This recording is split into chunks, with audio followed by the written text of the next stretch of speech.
The captured soldiers asked the American commander for permission to bathe after 3 days in the desert heat, and what happened next shocked everyone who witnessed it. These gay prisoners of war had no idea that this simple request would expose the true character of their captor and change everything about their detention. You're about to discover how one commander's response to basic human dignity during wartime became a legendary story of compassion that challenged prejudice even in the darkest circumstances, and why what happened at that makeshift prison camp in the Iraqi desert in 2003 still teaches lessons about leadership and humanity today. These prisoners expected harsh treatment based on who they were, but what the American commander actually did will restore your faith in human decency. Captain David Reynolds commanded a forward operating base in the Iraqi desert during the early months of the 2003 invasion. This American officer was responsible for processing and detaining enemy combatants captured during combat operations in his sector. Captain Reynolds ran his detention facility by the book, following all Geneva Convention protocols and ensuring that prisoners received proper treatment regardless of their background. The commander was a by-the-book military professional who believed that how you treated people in your custody reflected your own values, not theirs. Captain Reynolds had no idea that his principles would be tested in an unexpected way when a group of unusual prisoners arrived at his facility. 4 soldiers from an Iraqi Republican Guard unit were captured during a firefight near Nasiriyah and transported to Captain Reynolds' detention facility. These prisoners were different from the typical enemy combatants the Americans had been processing.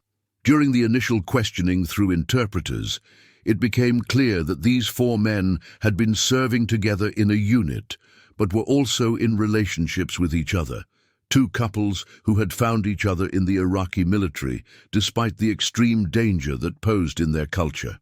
The Iraqi soldiers were terrified not just of American captivity, but of what would happen if other Iraqi prisoners discovered their relationships.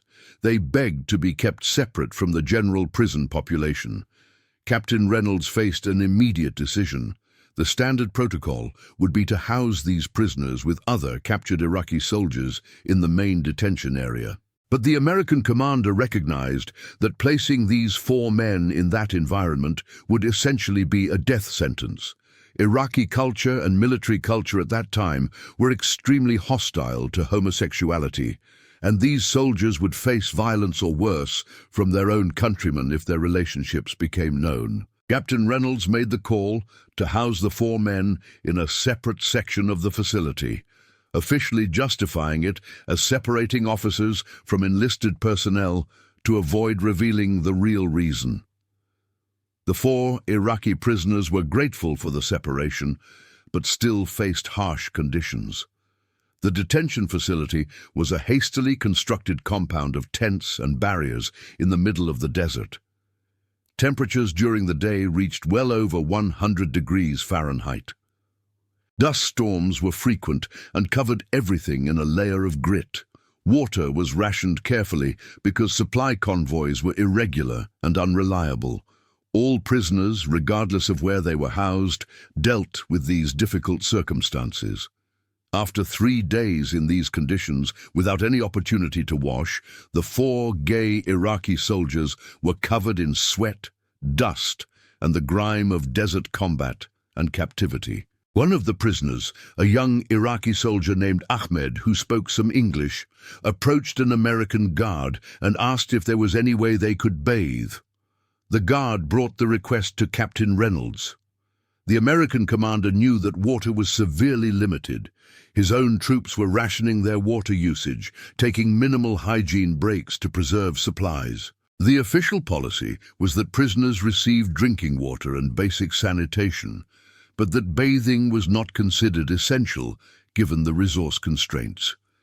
Captain Reynolds could have easily denied the request with legitimate justification. Instead, the American commander did something that surprised everyone at the facility. Captain Reynolds ordered his logistics officer to set up a private bathing area using some of the base's limited water supply. The commander personally supervised the construction of a screened area where the 4 Iraqi prisoners could wash with some privacy and dignity. Captain Reynolds allocated enough water for each man to have a proper shower, not just a quick rinse. The American commander told his staff that these prisoners were human beings who deserved basic dignity, and that providing the opportunity to be clean after days in the desert was the right thing to do, regardless of water constraints. When the 4 Iraqi soldiers were brought to the bathing area, they couldn't believe what they were seeing. Ahmed, the English speaker, asked Captain Reynolds why he was doing this when they were enemies, when water was scarce, when they didn't deserve any special treatment. The American commander looked at the young Iraqi soldier and said something that Ahmed would remember for the rest of his life. Captain Reynolds said that how we treat people when we have power over them shows who we really are, that being the enemy doesn't mean being less than human, and that dignity is not something you earn, but something you deserve simply by existing. The 4 prisoners bathed for the first time in days, washing away the dirt and sweat and stress of combat and captivity. For those 30 minutes, they were able to feel clean and human again. When they emerged from the bathing area, all 4 men had tears in their eyes. They thanked Captain Reynolds through the interpreter, expressing disbelief that an American commander would show them such kindness when they had been fighting against his forces just days earlier. The American commander simply nodded and had them escorted back to their housing area, treating the whole thing as a routine matter rather than some grand gesture. But word of what Captain Reynolds had done spread quickly through the American personnel at the facility. Some soldiers questioned why the commander was using precious water resources for enemy prisoners when American troops were themselves rationing. A few expressed discomfort that the commander was showing special consideration to prisoners specifically because they were gay, suggesting that this was somehow an inappropriate political statement rather than a humanitarian decision. Captain Reynolds called a formation of all American personnel at the facility and addressed the concerns directly. The American commander told his troops that they were not fighting this war to become like their enemies. Captain Reynolds said that one of the things that made America different was its commitment to human rights and dignity, even in wartime. The commander explained that the Geneva Conventions existed precisely to ensure that even in the brutality of combat, there were lines that civilized nations did not cross.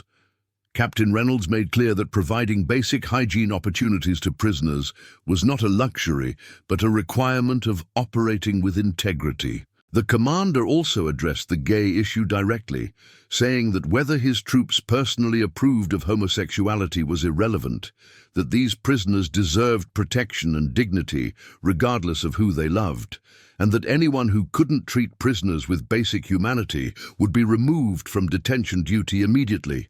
The speech had a powerful impact on the American soldiers. Many who had initially questioned the decision came to respect Captain Reynolds even more for his principled stance. The commander had risked his own standing and reputation to do what he believed was right, and that kind of moral courage inspired loyalty and respect. The American troops at the facility began treating all prisoners with greater care and attention after that incident, recognizing that their commander's values were not just words, but principles he actually lived by. The 4 Iraqi prisoners remained in Captain Reynolds' custody for 6 weeks before being transferred to a larger detention facility. During that time, the American commander ensured they were treated well, protected from other prisoners who might harm them, and given the same basic dignities that all human beings deserve. Ahmed, the English speaker, had several conversations with Captain Reynolds during this period. The young Iraqi soldier talked about how terrifying it was to be gay in Iraqi society, how he and his partner had to hide their relationship from everyone, how they lived in constant fear of discovery and violence. Captain Reynolds listened to these stories and recognized that he was learning something important.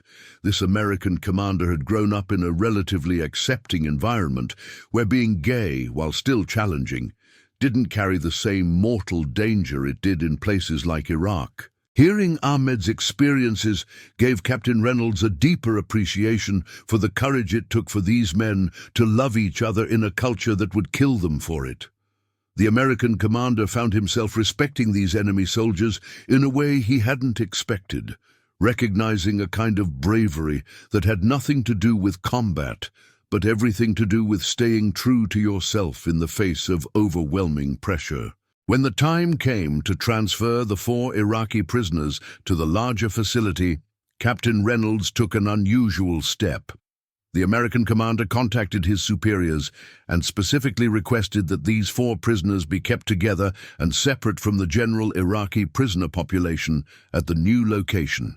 Captain Reynolds documented in their transfer paperwork that these soldiers faced credible threats from other Iraqi detainees and required protective custody. The commander used his authority and credibility to ensure that the protection he had provided would continue after they left his custody. Before the prisoners were transported, Ahmed asked to speak with Captain Reynolds one final time. The young Iraqi soldier, through tears, told the American commander that he and his partner had expected to be treated with cruelty and contempt by their American captors. Ahmed said they had heard stories of prisoners being mistreated and degraded, and they assumed it would be even worse for them if their relationships were discovered. Instead, they had been treated with more dignity and respect by this American enemy commander than they had ever received from their own Iraqi military leadership. Ahmed told Captain Reynolds that he would never forget the kindness shown by this American officer who gave them the simple gift of a bath and treated them as human beings deserving of dignity. Captain Reynolds was moved by Ahmed's words, but characteristically downplayed his own role. The American commander said he had simply done what any decent person would do, that providing basic hygiene and protection was the minimum requirement of holding prisoners responsibly. But Ahmed insisted that what Captain Reynolds had done went far beyond the minimum, that the commander had shown them compassion and understanding when he easily could have treated them with indifference or contempt. The young Iraqi soldier said that this experience had changed his understanding of Americans and of what was possible even between enemies. The 4 prisoners were transferred to the larger detention facility where they remained for several more months before eventually being released as part of a prisoner exchange program. Ahmed and his partner returned to Iraqi society but knew they could never safely be open about their relationship. Years later, Ahmed managed to escape Iraq and immigrate to Canada, where he finally could live openly. He brought his partner with him, and they built a life together in a place where they didn't have to hide who they were. In 2015, more than a decade after the events in that Iraqi desert detention facility, Ahmed published a memoir about his experiences. The book included a chapter about his time in American custody and specifically about Captain David Reynolds. Ahmed wrote in detail about the American commander who provided a bath to 4 gay enemy prisoners when water was scarce, who protected them from other prisoners who would have harmed them, and who treated them with dignity when he could have easily treated them with contempt. The memoir became a bestseller in Canada and was translated into multiple languages, including English. Captain Reynolds, who by then had retired from the military as a full colonel, learned about the book when a journalist contacted him for comment. The retired American officer was surprised that Ahmed remembered the incident so vividly and had written about it publicly. When asked why he had made the decisions he did back in 2003, Colonel Reynolds gave the same answer he had given to his troops at the time. The retired commander said he was simply doing his job according to the values he believed the American military should represent. Colonel Reynolds said that treating prisoners humanely wasn't about agreeing with them or approving of their personal lives. It was about maintaining your own integrity and living up to the principles you claim to fight for. The story gained wider attention when Ahmed's memoir was discussed on military forums and veteran websites. Many American veterans who served in Iraq during that period remembered the general atmosphere of the time and recognized how unusual Captain Reynolds's approach was. Some veterans came forward to share their own stories of commanders who had treated prisoners poorly or who had allowed abuse to occur through negligence or indifference. Ahmed's account of a commander who went out of his way to protect vulnerable prisoners stood in stark contrast to these other stories and became an example of the kind of leadership the military aspired to, even if it didn't always achieve it. The Department of Defense even used Ahmed's story in some leadership training materials, though they presented it as a fictionalized case study rather than attributing it to Colonel Reynolds directly. The scenario presented military officers with the same decision Reynolds had faced: how to handle prisoners who would face violence from other detainees if their sexual orientation became known, and whether to use limited resources to provide them with dignity-preserving accommodations like private bathing facilities.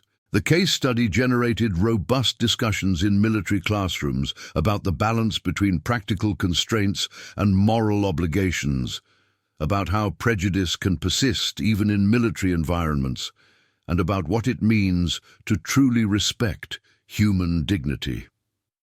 What do you think you would have done in Captain Reynolds' position?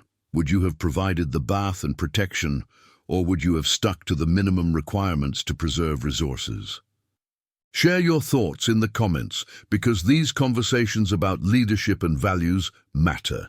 This American commander chose compassion over convenience, dignity over efficiency, and in doing so, he created ripples that extended far beyond those 4 prisoners and that one decision in the Iraqi desert. Ahmed's memoir also explored the psychological impact of receiving unexpected kindness from an enemy.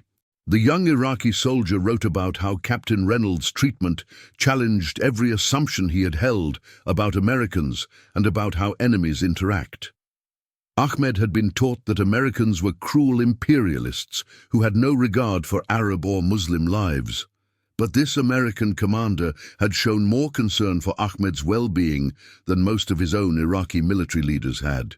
This cognitive dissonance forced Ahmed to reconsider many of his beliefs and ultimately contributed to his decision to seek asylum in the West rather than remain in Iraq. The story also highlights the particular vulnerability of LGBTQ individuals in conflict zones and detention settings. These 4 Iraqi soldiers were endangered not just by their American captors, but potentially even more by their fellow Iraqi prisoners. Captain Reynolds recognized this vulnerability and acted to protect them, understanding that his duty to provide humane treatment included protecting prisoners from each other. This aspect of the story has been used in training for detention facility operators to emphasize the importance of assessing individual prisoner vulnerabilities and providing appropriate protective measures. Colonel Reynolds was interviewed in depth about the incident in 2018 by a military history project. The retired commander reflected on how the decision had seemed relatively simple at the time, but had apparently carried much greater significance for the prisoners involved. Reynolds noted that it's easy to treat people well when there's no cost or inconvenience, but that true character shows in how you treat people when it requires sacrifice or when they can't repay you. The retired officer said that using scarce water for prisoners to bathe did mean his own troops had slightly less, but that this minor sacrifice was worth it to maintain the standard of conduct he believed American forces should uphold. The interview also touched on Reynolds' personal views on homosexuality. The retired colonel admitted that he had grown up in a conservative religious household and that his initial instinct about gay people had been negative. But Reynolds said that military service had exposed him to diverse people and challenged many of his assumptions. By the time he encountered the 4 Iraqi prisoners in 2003, Reynolds had already served with gay American soldiers who he respected greatly, even though "don't ask, don't tell" was still official policy. The retired commander said he had learned that someone's sexual orientation told you nothing about their character, courage, or worth as a human being.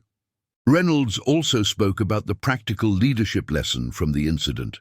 The retired colonel noted that his decision to provide the bath and protection initially generated some resistance from his own troops, but that explaining his reasoning and standing firm in his principles ultimately strengthened his authority and the respect his soldiers had for him. Reynolds said that good leadership sometimes means making unpopular decisions based on principles rather than convenience, and that troops actually respect commanders more when they see them living by consistent values, even when it's difficult. What's your biggest takeaway from Captain Reynolds' story? How does it change the way you think about treating people who are different from you or who you have power over? Leave your answer below, because your perspective adds to this important conversation. An American commander in the Iraqi desert chose to treat gay enemy prisoners with dignity and compassion when he could have easily treated them with indifference or contempt, and that choice created ripples that lasted for decades. Ahmed's memoir concluded the chapter about Captain Reynolds with a reflection on what that experience taught him about humanity.